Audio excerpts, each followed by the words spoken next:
Learners, এখন আমরা একটু ক্রিটিক্যাল বিষয় নিয়ে আলোচনা করব।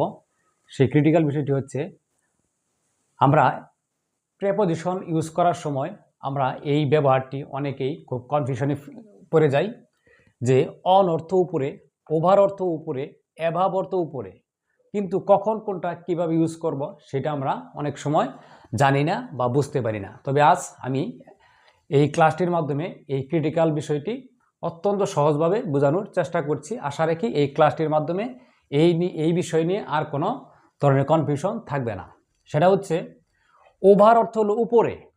সেটা হচ্ছে যখন আমরা কোনো কিছুর উপরে স্পর্শ করা অবস্থায় বোঝাবো, যেমন কলমটি টেবিলের উপর, ঠিক এটা স্পর্শ করে আছে, তখন আবার ব্যবহার করব অন। আর যখন আমরা ওভার ইউজ করব সেটা হবে উপরে, কিন্তু সেটা গতিশীল। যেমন আমরা একটা উদাহরণের মাধ্যমে একটু বোঝার চেষ্টা করব। আগে আমরা শব্দগুলি জেনে নিই। তারপর হচ্ছে অ্যাবাব। অ্যাবাব অর্থ উপরে, কিন্তু সেটা উপরে কিন্তু স্থির অর্থে। এখন আমরা একটু উদাহরণের মধ্যে বোঝার চেষ্টা করি যে the pen is on the table, তার মানে টেবিলের উপরে স্পর্শ করা অবস্থায় আছে বিধায় আমরা এখানে অন ব্যবহার করলাম।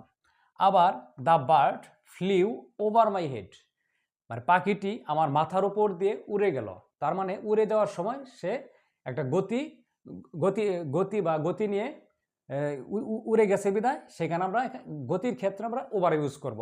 আবার the sky is above our head, এই অ্যাবাভটা ইউজ করবো আমরা উপরে, খুব উপরে বুঝাইতে, কিন্তু স্থির, কারণ আকাশটা আমাদের মাথার উপর স্থির হয়ে আছে বিধায় আমরা এখানে অ্যাবাভ ইউজ